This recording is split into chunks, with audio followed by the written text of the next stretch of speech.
கடல் வழிவிட்டாதான் ஒரு கோயிலுக்குள்ளேயே போக முடியும். அப்படி ஒரு கோயில் இருக்கு தெரியுமாங்க? அந்த அதிசயமான இடத்த பார்க்க தான் நாங்க குஜராத் ட்ரிப்பே கிளம்பினோம்.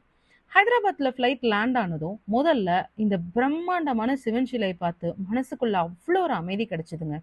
அதுக்கப்புறம் ஸ்டாச்சு ஆஃப் யூனிட்டியை பார்த்துட்டு நாங்க ரொம்ப ரொம்ப எக்ஸைட்டடா வெயிட் பண்ணிட்டு இருந்த இடம் அந்த கடலே வழிவிடுற கோயில் தான்.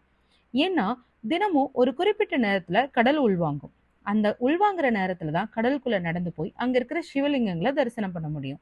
அந்த நேரம் முடிஞ்சதுன்னா அந்த கடல் மறுபடியும் அந்த வழியை மூடிடும். இது அதிசயம் தானேங்க. ஸோ அதனால தான் இந்த அதிசயத்தை நேர்ல பார்க்கணும்னு அவ்வளோ எக்ஸைட்டடா வெயிட் பண்ணோம். இந்த கோயில் குஜராத் மாநிலத்தில் இருக்கிற பாவ்நகர் மாவட்டத்துல கோலியாக் கடற்கரையில இருக்குங்க. இந்த கோயிலோட பேரு நிஷ்கலாங் மகாதேவ் டெம்பிள். நிஷ்கலாங்னா பாவமற்றது அல்லது குற்றமற்றதுன்னு அர்த்தம். அதுக்கு ஏன் அந்த பேர் வந்துச்சுன்னா இந்த கோயிலை பற்றி ஒரு புராண நம்பிக்கை இருக்குங்க. மகாபாரத போருக்கு பிறகு பாண்டவர்கள் தங்களோட சொந்தக்காரங்களே கொன்ன பாவத்துக்கு பரிகாரத்தை கிருஷ்ணர்கிட்ட கேட்டாங்க. அப்ப கிருஷ்ணர் ஒரு கருப்பு குச்சியும் கருப்பு பசுவையும் கொடுத்து இது ரெண்டும் எங்க வெள்ளையா மாறுதோ அங்க நீங்க சிவலிங்கம் பிரதிஷ்டை பண்ணி வழிபடுங்கன்னு சொன்னாரு. அதனாலதான் பஞ்ச பாண்டவர்கள் இங்க 5 சிவலிங்கங்களை பிரதிஷ்டை பண்ணி வழிபட்டாங்க. இந்த கோயிலோட வரலாறு ஒரு பக்கம் இருந்தாலும் என்ன அதிகமா ஆச்சரியப்படுத்தினது இந்த இயற்கை தான். எப்படிங்க தினமும் குறிப்பிட்ட நேரத்துக்கு உள்வாங்குது, குறிப்பிட்ட நேரத்துக்கு வெளியில வருது, உள்வாங்கும் போது கோயிலுக்குள்ள போறோம், மூடும் போது வெளியில வந்துடுறோம்.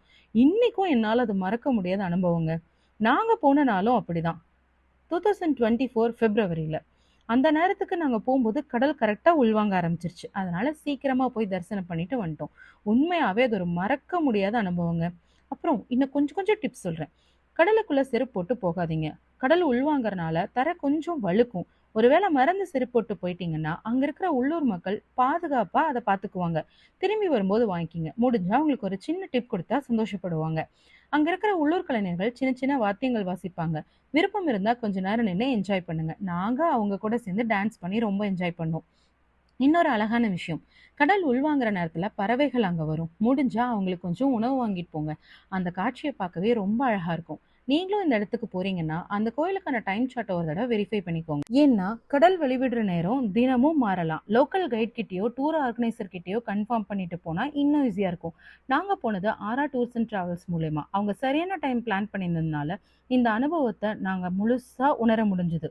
கோயில் தரிசனம் முடிச்சுட்டு திரிவேணி சங்கமம் பார்த்துட்டு ஜோதிர்லிங்கங்களை ஒன்றான சோம்நாத் டெம்பிளையும் தரிசனம் பண்ணிட்டு வந்தாச்சு.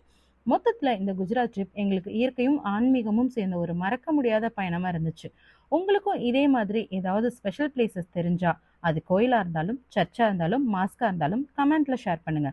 நான் மட்டும் இல்ல, நம்ம எல்லாரும் சேர்ந்து அந்த அழகான இடங்களை தெரிஞ்சுக்கலாம்.